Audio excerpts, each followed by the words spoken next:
Hello, everyone, and welcome to the third in our club development series. This is the club review workshop, and it's being hosted again by myself, Christopher McKenna, and this time I'm joined by Janelle McGurk. So this is as I say, the third in the series that we've done, which is plan, do, review.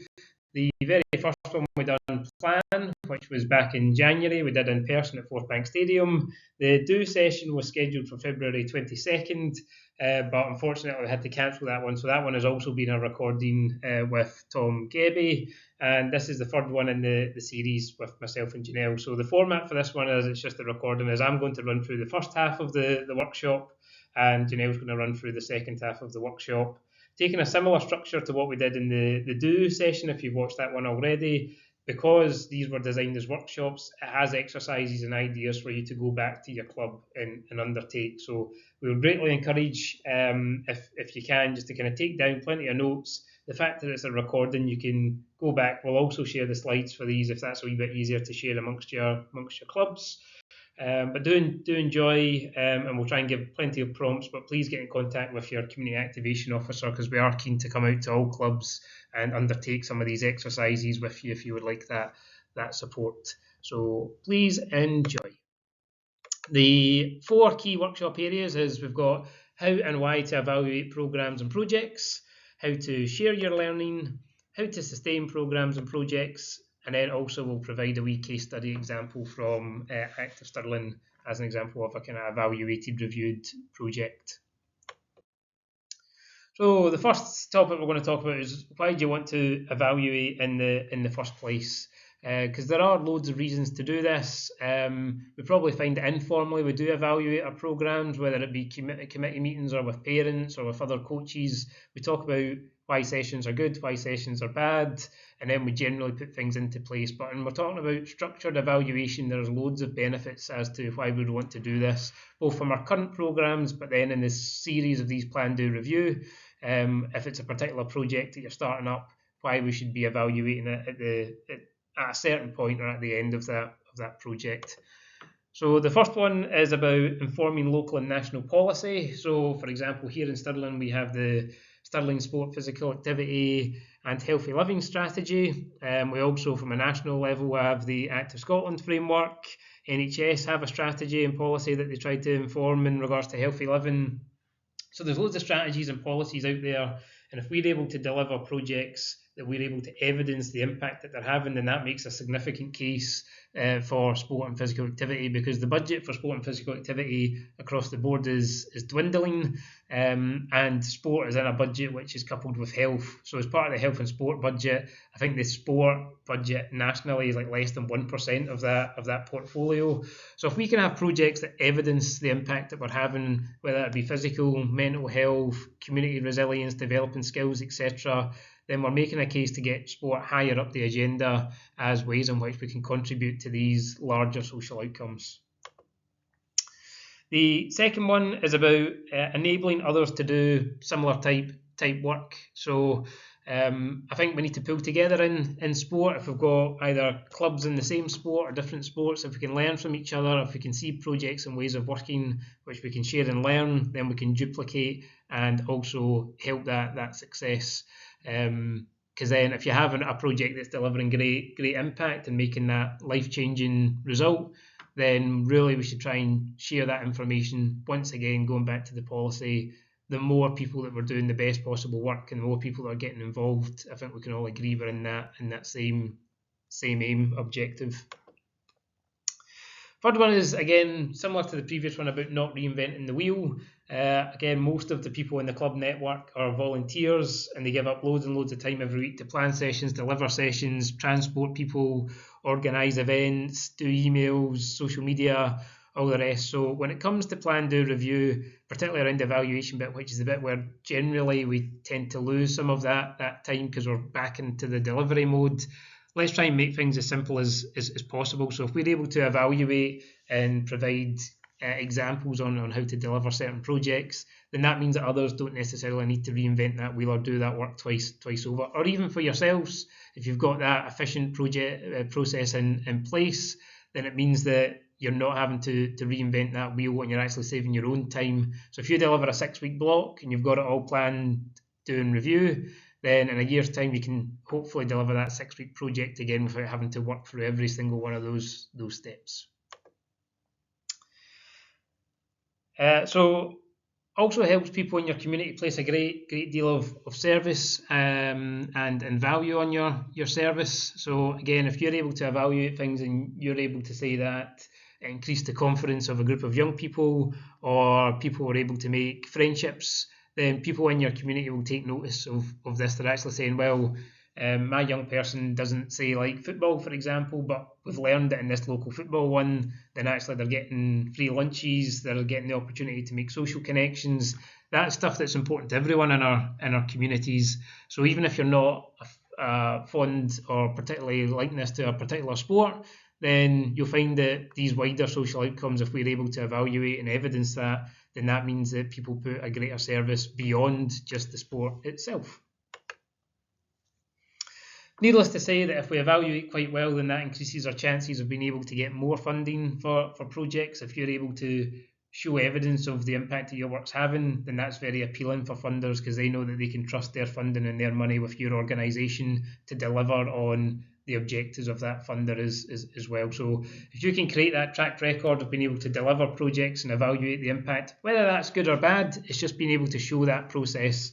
That's something that literally funders will buy into. Also important in regards to celebrating and recognising what you do. People will put in hours and hours every week, but not actually be able to say that contribution, what it looks like in black and white, objectively, the difference that they're making. So even at a very kind of glance, we're quite good at being able to tell people how many participants are on our registers, they're on our mailing lists, or how many coaches we've got trained up to a particular level, or how much money's in the bank. But actually, are we able to celebrate some of that wider impact that we're able to achieve through delivering sport? And then also just that final wee bit about continually improving. So we truly believe in a kind of plan, do process, and the kind of scope of that work doesn't need to be really in depth. It can be 4 bullet points in the back of a piece of paper. But what's really important is, we think, just kind of going around that process again, evaluating. So you run a block of 6 weeks of rugby, for example, no participants turn up, oh, that was rubbish, we'll never do it again. Or can you evaluate properly what went well, what could be improved on, who did you engage with within your community, was it at the right time, was it at the right place, things that we covered in the do session as well. If we evaluate all of the things that have gone before, then maybe what we'll learn is these things are worth giving another shot. So celebrate what you do, but let's get back to working on how can we do it even better, or change things to make it more accessible, for example. So we're now going to move on to evaluation planning.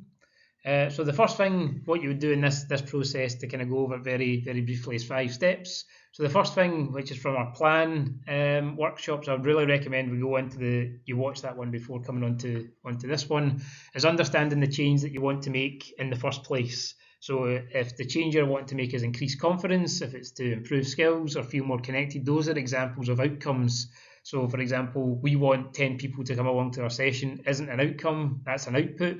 What's the change that you're wanting to see in those 10 individuals? So I've highlighted increased confidence just as an example there. So when we talk about evaluation planning, what we want to actually try and evaluate in the first place is where we start.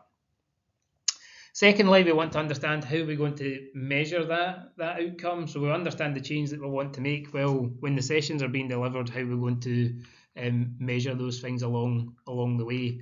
So if we're talking about increased confidence, some of the indicators that might show an increase in confidence might be an increase in communication, it might be signs of leadership or decision-making skills. So you might incorporate into your session opportunities for people to show leadership or improve their communication on the pitch or in the hall, or by leading particular kind of subgroups or small teams, these sorts of things. So if you understand what you're wanting to change, and then how you're going to measure what you're doing.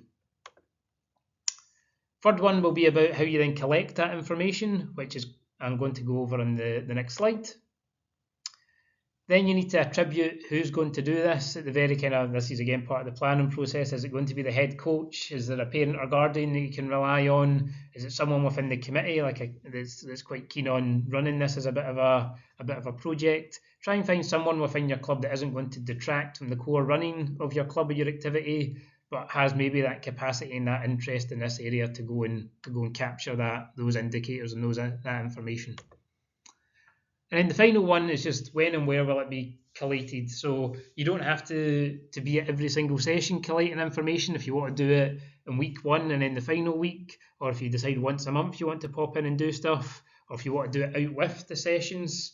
These are all things that you can, or surveys, etc., can be done online. So have a wee consideration as part of your planning process. When are you going to be doing your evaluation? So hopefully through that 5-step process you can get a wee bit of an idea of, even though we're talking about evaluating, it still all comes back to that planning and then that doing as part of a process, and how we even just do this one step alone. So these are some data collection methods to help you along the way. What I would suggest is visiting the Evaluation Support Scotland website. So all of these resources that I've got on the slide here are listed on that website, and go through it in your own time, pick what's right for your activity, and also pick what's right for your outcomes and your indicators to best suit your needs. So for example, just very simply quantitative data. So that is just your numbers, and I mentioned that already. How many participants have you got? What age are they? What's the gender split? Use pie charts, use graphs, etc. We're normally pretty good at capturing the quantitative data in sport. We've also got appreciative questions. So appreciative questions are just at the end of our project, kind of simple questions that understand what went well and how do you feel it could be better. So you can do that internally amongst your own club, or you can do that to the participants, the members, the parents, guardians, just understanding what went well, what could we have done better. Very simple, kind of 1 or 2 questions is what appreciative questions are, that give you a very clear understanding of what you want to know. The third one's capturing casual moments. So capturing casual moments is kind of essentially what it says on the tin. If you're at a session and you hear a participant say, "Oh, this is really fun," or you hear a participant saying, "I'm really enjoying this," just jot that down on a wee piece of paper. Or if you hear a participant saying, kind of, "I'm struggling with this," then it's both the good and the bad that you're wanting to capture. So if you know what you're trying to measure or understand, and then you see it happening organically in your session, try and capture that moment. It doesn't need to be a formal interview or structure. If you see it, just make sure you're jotting it down and getting that record in place. The next one along is the pictures, or choosing pictures, as I've put here. So this is probably more inclined for maybe younger participants, or participants that maybe need some additional support. The example I always give is, at the end of a session, you might want to put some emojis down, a smiley face, a frowny face, and allow the participants just to kind of select from the emojis. If it's a smiley face, they enjoyed it. If it's a frowny face, they didn't enjoy it so much. But you can be a lot more creative with your pictures in that sense, just again depending on what your outcomes are. So the next one is the evaluation wheel. The evaluation wheel is something that you can do at 2, 3, 4, 5 moments in time. So if you think of like a wheel in which in the middle is 1 for low confidence, and then 5 is the very kind of end of the wheel. So like 5 layers in the wheel, 1 to 5. And then people select on that wheel where their confidence is. For example, on 1 to 5 of communication was the one I used in the previous slide. So in week 1, you might find that on that evaluation wheel, it's 1s across the board. They're not feeling very confident. But by week 5, if you ask them to put themselves on that wheel, they might be a 3 or a 4, and then you're able to map across the weeks how they're progressing through that wheel, and they're able to acknowledge that for themselves as well. Focus groups, probably most folk know what a focus group is. This is slightly more intense, slightly more time and in depth, and it might not be for everyone, because focus groups, of course, will include bringing numerous participants or people together to share their experience, to ask questions of each other, and this is a more structured way of, so really in-depth information, but maybe a wee bit more difficult to organise and maybe not the best for particular participants if you don't feel it's for them. Last one in this column is observation forms. Observation forms very similar to the kind of capturing casual moments. So if you have individuals who come along with a parent, guardian, support worker, or again, this can be for coaches or committee members, what you would do is you would give them a form and they would actually write down how they feel as if that individual's doing across the sessions, just based on, well, the first time I met young James, he was really shy, he wasn't chatting to anyone. This might be a wee bit of a challenge for him. And then 4 weeks down the line, you give them the same observation form. You say, oh, well, young James is actually doing really well. He's captained the team last week. He's given instructions. He's helping others. He's picking them up when they feel down. And that's really showing an increase in his communication. So you can actually use the observation forms. It doesn't need to be written down like that. It can just be ticks in the box to say communication 1 to 5, leadership 1 to 5, and you tick the boxes based on what you're seeing from week to week. Column number 2, we've got surveys and questionnaires. I'm sure we've all done surveys. I'm sure we've all loathed surveys and questionnaires, but they still provide incredibly accessible, probably more so than ever with the amount of online software and technology we've got. But these are just good ways to do yes, no questions, text box, and then it compiles that information into one on a particular project. So always useful. We've got post-it notes, and then what I've referred to as the sticky wall. So on this one, it's not particularly kind of onerous. People can jot down on a post-it note, I had a great time today, post it on the wall, just get all the sticky notes out at the end of a session or at the end of a block or something like that. Ask people a question to say, at this session, did you feel as if you were really able to improve your confidence, communicate with each other, make friends, jot down a couple of bullet points. Anonymous as well, you can make this one, which makes it quite inclusive. And then by the end of it, you've got maybe 20, 30 post-it notes with all of your evaluation on there. Social media, naturally we can use that to numerous effect. We can post pictures on there, we get Facebook comments, Twitter replies, Instagram comments, the amount of shares, the amount of likes. It's just a very easy way to see how things are being engaged with and what the kind of public perception of sessions are, purely based on that social media space. And then last but certainly not least, although we don't really see this so much in the sporting landscape for community sport, is interviews. So if you've got a particular project that's about developing coaches, for example, or developing young leaders, interviews might be a really good way of just getting a huge amount of detail in a semi-structured fashion or even a really structured fashion, specific questions about what you're trying to record, and then specific answers on those. So that will take quite a lot of time depending on how many interviews you'd want to do and recording them and transcribing them, etc. However, it's always an option. We're moving on to sharing your learning now. If we think about who else might be interested in it, well, your participants first and foremost might be interested in learning what they've been involved with. The families, parents, guardians, etc. The volunteers within your club or any volunteers within the session might want to learn about the impact of the project in the sessions. Any staff as well, partners. So, for example, again, if you've got paid coaches or members of staff within the organisation, or members of staff in partner organisations that are contributing to a project, they'll really hopefully want to learn about the project's impact and evaluation. The wider club is as well, so the entirety of your membership. So if you're starting a new session, then I'm sure everyone else within the club would want to learn about the difference that the club's making and the growth of the club and the reach of that. Various partners as well. So, for example, Active Stirling or a third sector body or a school, for example, the numerous different partners who are invested in a project, I'm sure will want to learn this and hear about the evaluation. Funders, if you've got a funded project, grant funding, etc., they'll be desperate to hear about the impact that their funding is making. So that normally comes with the territory of a grant. A grant fund is an ask for you to evaluate that project. So making sure that you've got that evaluation back to funders. The media as well, print media, local newspapers, social media, different news agencies, magazines that are specific to it, your governing body. All of these organisations might want to know. I've mentioned previously policymakers as well. So again, your local councillors definitely want to hear about good things happening within their community.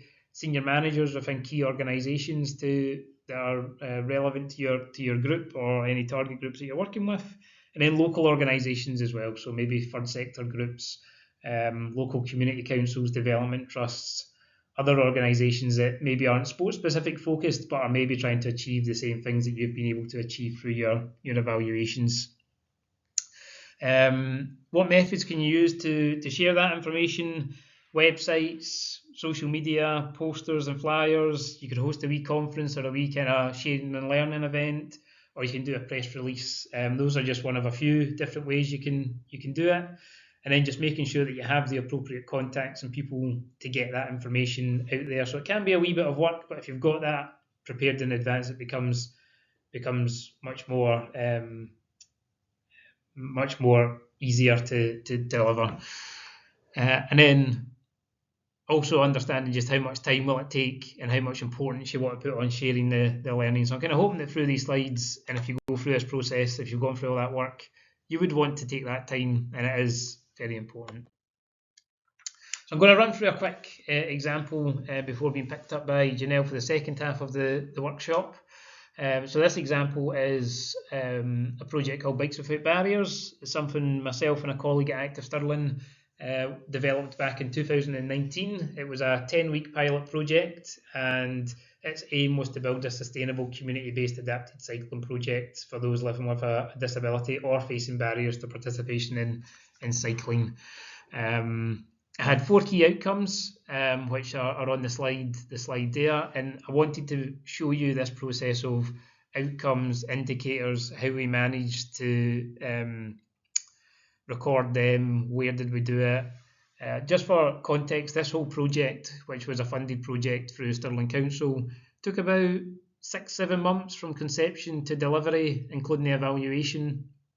So that's just a kind of example of a paid officer delivering a project, how long it took to do so. This is by no means a prescription of how long it should take a particular club, or this level of detail, or this amount of outcomes. If your club's got a project that has one outcome and a couple of ways that you can measure it, that's fantastic. This is really just to hopefully show an example, and you can pick some bits from it. There are things you feel as if you can apply within the capacity of your own organisation or club. So the first outcome was about establishing qualified workforce to deliver the session. So we ran cycle leader training. So this is some of the quantitative information.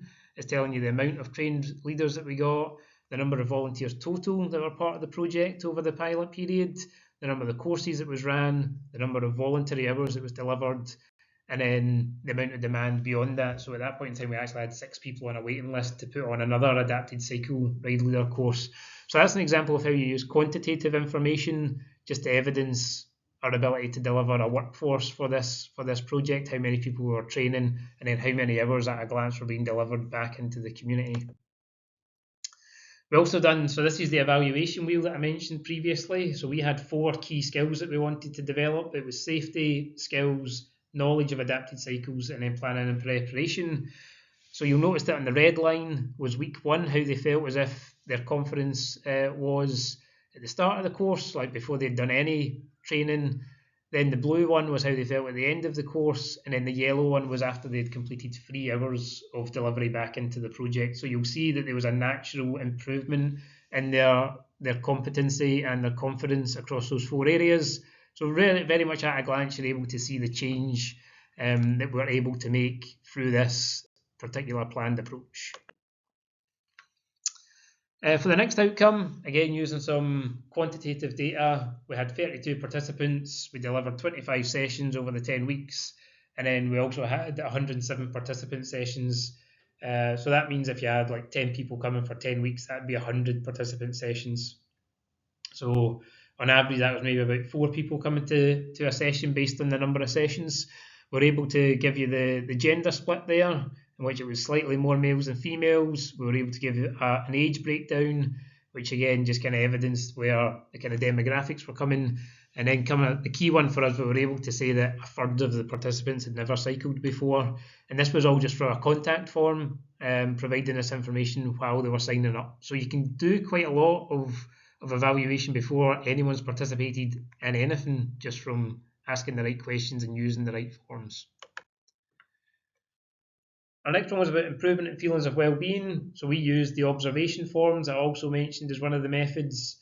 These were our indicators on the left-hand side: talking, smiling and laughing, concentrating, calm and relaxed, and engagement in activity. So over the 10 weeks, we asked 20 individuals to complete the observation form. So that was a mixture of parents, guardians, mostly carers as well.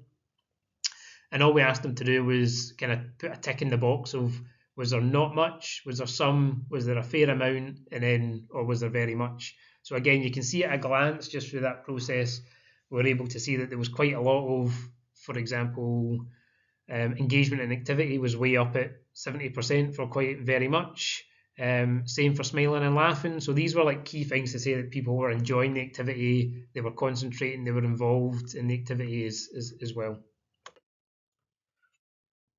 On top of the observation forms, we did ask for some qualitative information, so just some ad hoc written understanding of what they were seeing and what their experiences were. And don't worry, we've used pseudonyms in this to keep people's names and data private.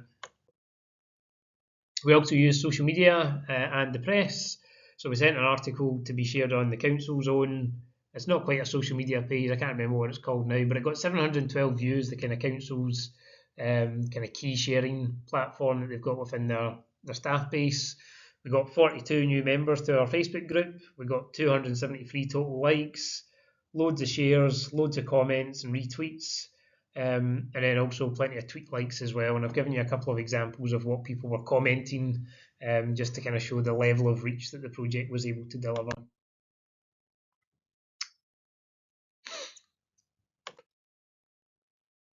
So you would have noticed on the slides as well, we were using pictures as well, just to kind of showcase participants taking part in the session. And again, you're seeing plenty of that smiling, relaxed engagement in the activity. The final one was about partners and community connections. So throughout that kind of plan, do, review process, we were able to work with the best part of about 10 different partners, all the way from advocacy networks, local schools, care services, other third sector bodies who were able to signpost, refer people into the activity. We had a couple of people come along to be part of the leader course, so they could then bring their participants and lead the cycles with them as well. So we had a whole range, and then even some of the partnerships was just about promotion and advertisement. So a whole range of different partners there. And then we also acknowledged that through that process, there was the opportunity to engage different individuals and different partners as part of our own evaluation and reach. So that was kind of the end of the case study in the first part. The second part of this workshop, we're going to be talking about sustainability of projects. So yes, you're able to plan projects, deliver them, and then evaluate them, but then how do we consider sustaining them? So with that, I will pass you over to Janelle.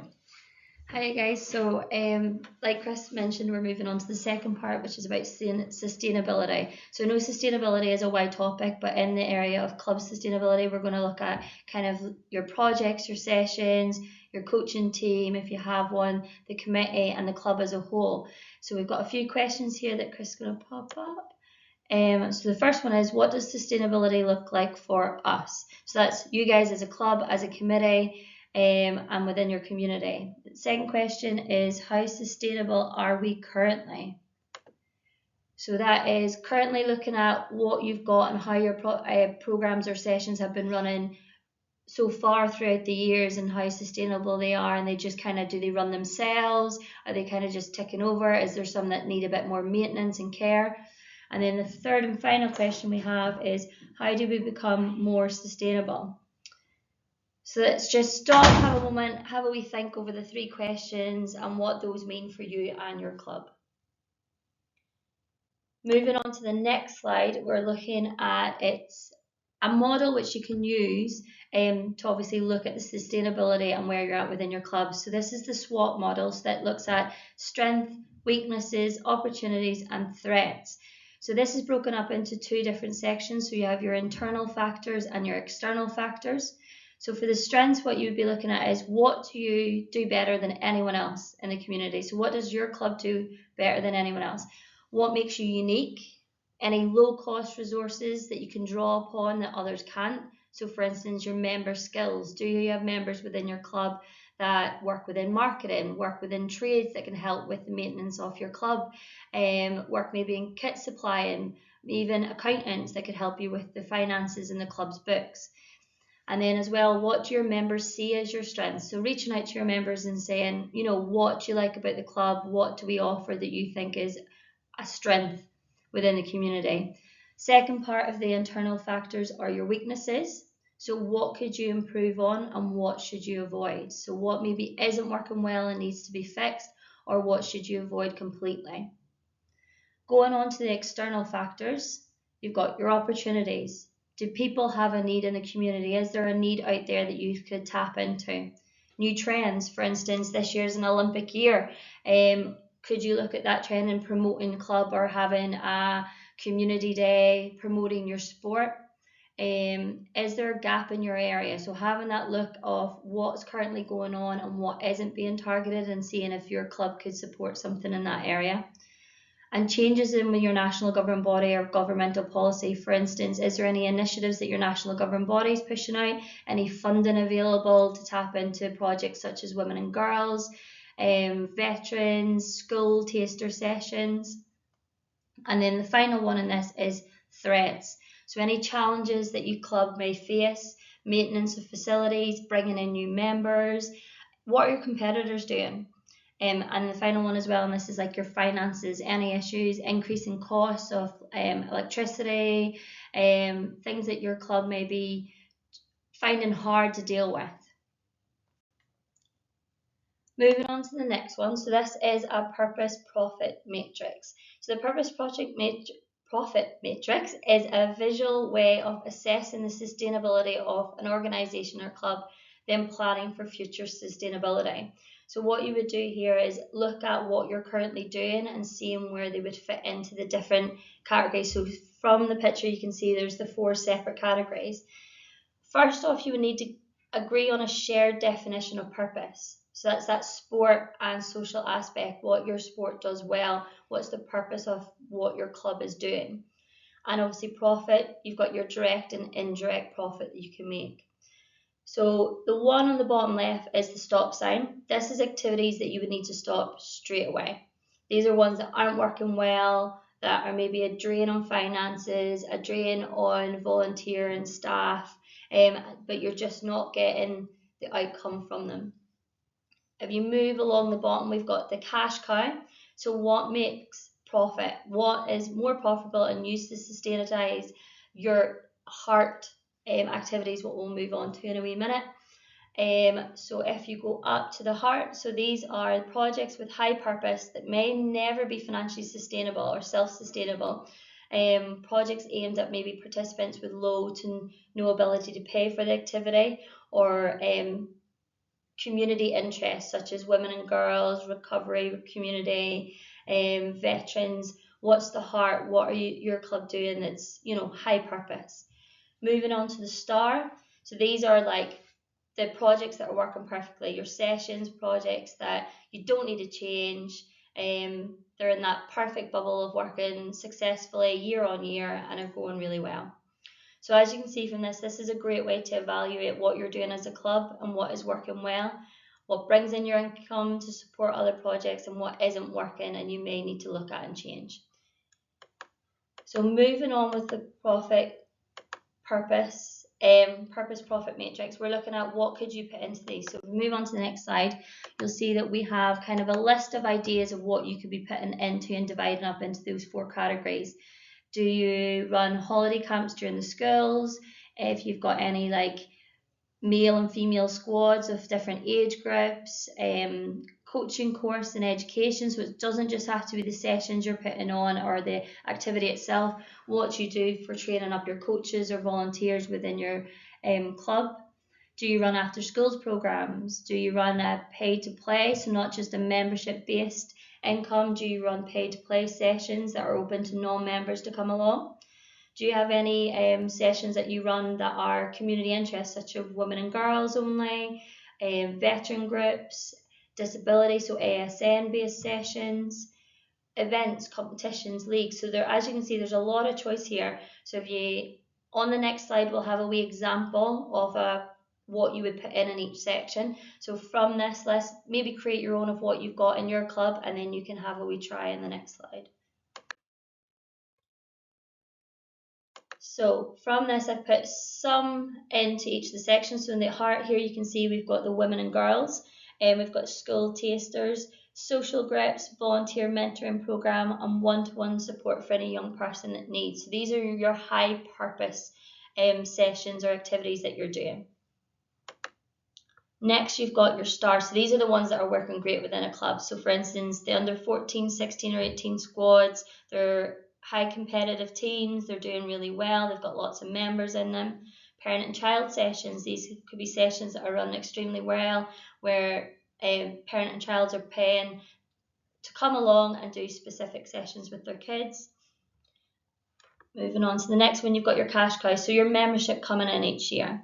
Any holiday clubs you're putting on that brings in extra income for your club, and your pay to play sessions, which are open sessions. And then for those clubs that do have your facilities, facility hire, hiring out your facilities to parties, other groups that are coming in, like for tea and social clubs. And then the final one we've got is an under 8 session. So the reason why I put an under 8 session in here, based on a club that I work with outside of work, is because they have a really strong school taster session or a school program. So therefore the under 8 session is kind of contradicting, it's duplicating work, and it's something that they don't need to continue with.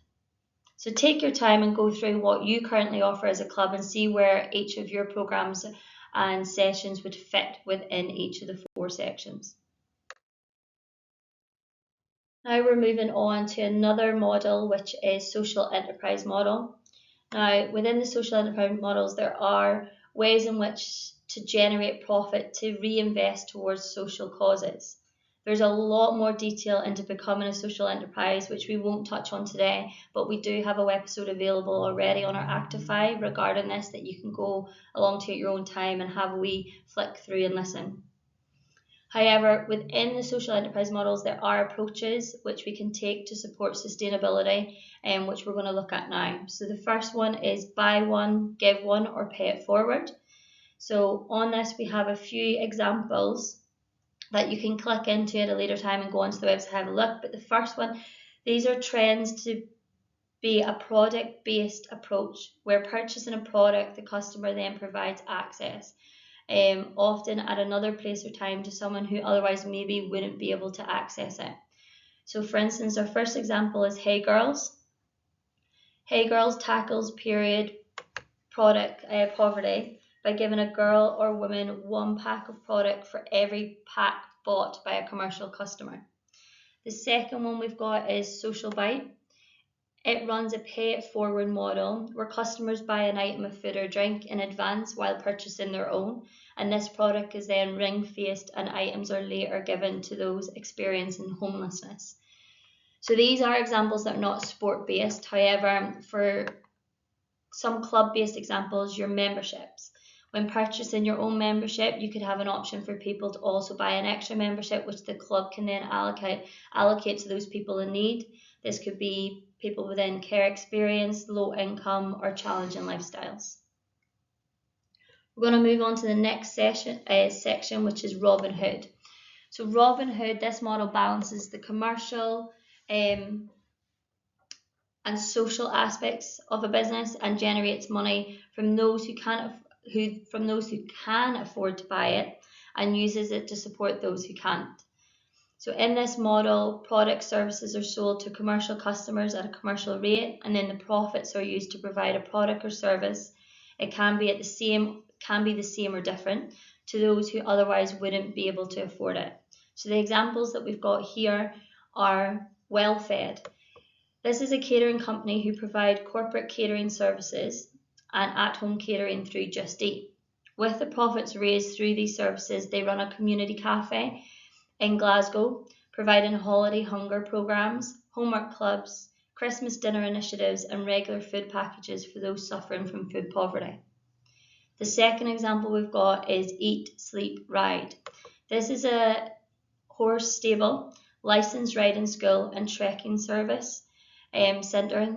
The income generated through the commercial services allows them to provide equine therapy-based support programs to people experiencing mental health problems or who have suffered abuse, lived in areas of high deprivation, or been overwhelmed by addiction. So once again, these two examples aren't sports based. However, if we go along to a club example, you could have your holiday programs for such. So putting on income generated holiday programs during the February holiday, Easter, October or summer, and the profit from these programs then finances free sessions that you could run, either free spots in those holiday programs themselves, or for instance, free programs that you can run or sessions during term time. There's also a 3-tier membership option that you could look at. So having a higher cost of membership for those that can afford. So it's more expensive than your actual membership cost. You could have the middle ground, which is your actual membership cost, or a lower level. So a membership cost that is lower than your actual cost, but for those that maybe couldn't afford the full price but could afford something.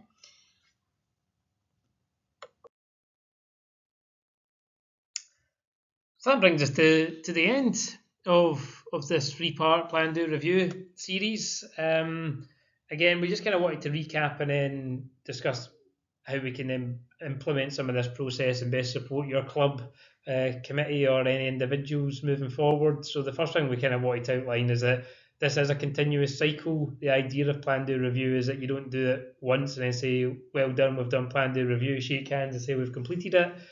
There's always new projects. There's always ways to just, again, plan the same activity, but maybe, as I say, plan it more specific or change some bits along the way. Again, what are you learning from your reviewing process that then feeds into your planning process for the next time around? So plan to review is constantly ongoing.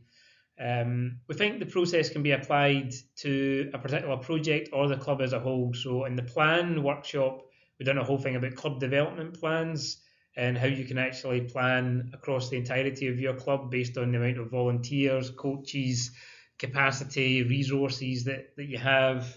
But the example we gave today about Bikes Without Barriers is a very project specific for one activity for one target group. So you can do plan, do, review as a big holistic thing, or you can do it as a very specific detailed thing for one particular project. The key thing across the board is that consideration of intentional use of sport and physical activity. So believe it or not, it's hard for us to believe, but some folk don't like sport and physical activity. However, the intentional use of sport and physical activity is something that's hopefully universal. So again, undeniably, if you take part in sport and physical activity, it's good for your physical health, it's good for your mental health. So people might not be that keen on a particular sport, but they're definitely keen on, say, having an opportunity to improve their mental health if that's important to them. If it's about losing weight, body shape, whatever else. So when we're considering the development of these projects, let's try and remove ourselves from the idea of competitive sport completely, or the more traditional sport for sport's sake. Let's think about some of those wider changes and impacts we can make through the intentional use of sport and physical activity. And then lastly, across all three of these, they're really mostly to stimulate thinking, and further support is available through the links that's been provided on the slides in all three workshops, some of the templates, and then of course through the staff support that's available from Tom, Alan, myself and Janelle, as well as the sports development leads that support the organisations as well. So please do get in contact with us. I would like to stress that again, this was not a prescriptive way in the amount of detail. You don't have to do everything that's in here. Please pick what you think's best and do engage us with the process to help along the way. So Thank you very much. If you managed to watch all 3 in the series, well done. We should probably give out some certificates. But we hope that has been of some help, and this will live on our Actify site to hopefully be a resource for clubs for a long time to come.